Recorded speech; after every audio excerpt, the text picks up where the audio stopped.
Exo PSSI teriak kontrak Sintayong bersama timnas Indonesia wajib diperpanjang. Anggota Exo PSSI, Yoyo Sukawi, mendorong supaya kontrak timnas Indonesia diperpanjang.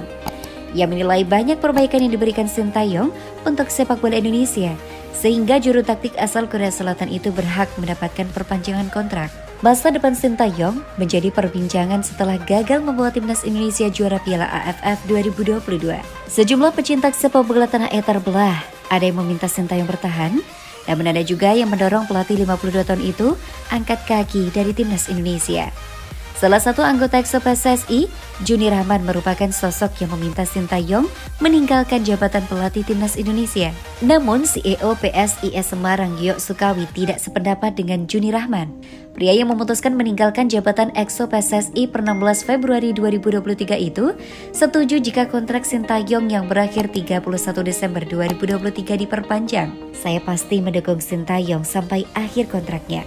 Kalau bisa diperpanjang, kata Yoyo Sukawi, dikutip dari Antara. Yoyo Sukawi menilai tidak elok jika menyalahkan Sintayong seorang atas kegagalan timnas Indonesia juara Piala AFF 2022. Ia menilai timnas Indonesia sebenarnya bermain bagus. Hanya saja, alam seperti tidak menginginkan Piala AFF 2022. Terbukti dalam sejumlah laga, para pemain timnas Indonesia membuang sejumlah peluang emas. Kemarin di Piala AFF itu memang segala sesuatu sepertinya alam tidak menghendaki Indonesia menjadi juara, jadi tidak bisa kesalahannya hanya dilimpahkan kepada Sintayong seorang, tegas Yoyo Sukawi. Sintayong sendiri memastikan bakal tetap menangani timnas Indonesia.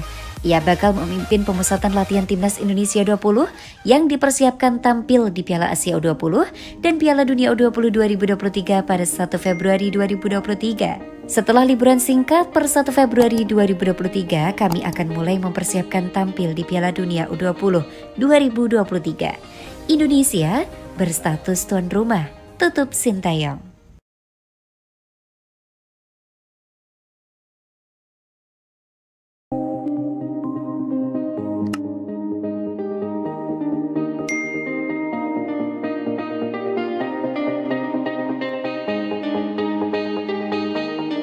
Gagal di Piala AFF 2022, Sintayong angkat bicara soal masa depannya di timnas Indonesia. Pelatih timnas Indonesia, Sintayong, angkat bicara terkait masa depannya setelah gagal mempersembahkan gelar Piala AFF 2022. Timnas Indonesia kembali gagal meraih gelar juara di ajang Piala AFF untuk pertama kalinya dalam sejarah. Alih-alih menjadi juara, prestasi timnas Indonesia justru menurun dibandingkan dengan Piala AFF edisi sebelumnya. Setelah menjadi runner-up di edisi 2020 lalu, timnas Indonesia kali ini harus tersingkir di babak semifinal.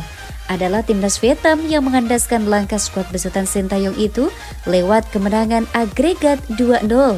Usai 2 kali gagal mempersembahkan gelar Piala AFF, masa depan Sintayong menjadi salah satu isu yang banyak diperbincangkan. Terkait hal itu, Sintayong pun angkat bicara melalui sebuah blog di situs berita Korea Selatan, Never.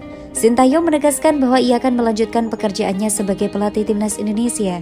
Setelah liburan singkat di Korea Selatan, Sintayong akan kembali ke Indonesia pada 1 Februari mendatang. Ia akan mempersiapkan timnas U20 Indonesia untuk berlaga di Piala Dunia U20 2023 yang digelar di tanah air. Setelah liburan singkat, mulai 1 Februari kami akan mulai mempersiapkan Piala Dunia U20 2023. Tulis Sintayong. Indonesia adalah negara tuan rumah. Ini adalah turnamen di mana Marcelino Ferdinand yang mencetak gol dengan mengenakan nomor punggung 6 di Piala AFF akan berpartisipasi. Indonesia mempersiapkan dan memperhatikan kompetisi ini di tingkat nasional. Saya akan melakukan yang terbaik untuk memenuhi harapan tersebut. Tambahnya, lebih lanjut, Sintayong bercerita bahwa dirinya selalu merinding setiap mendengar namanya diteriakan oleh supporter Indonesia. Indonesia luar biasa, saya tidak pernah mendengar nama pelatih diteriakan saat bermain sepak bola.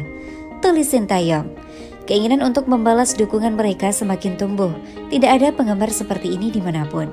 PSSI juga mengirimkan kepercayaan yang tak tergoyahkan. Lanjutnya, meski begitu, Sintayong tetap menyampaikan permintaan maaf karena gagal membalas semua dukungan dengan gelar juara. Sehubungan dengan itu, saya minta maaf karena saya tidak dapat membawakan Anda Piala AFF kali ini. Para pemain melakukan yang terbaik, tetapi jika saya memimpin lebih baik, saya bisa membawa piala yang diinginkan fans ke Indonesia.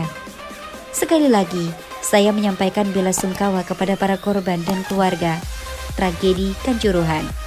Saya serta para pemain kami akan mengatasi rasa sakit dan kembali lebih kuat, tulisnya.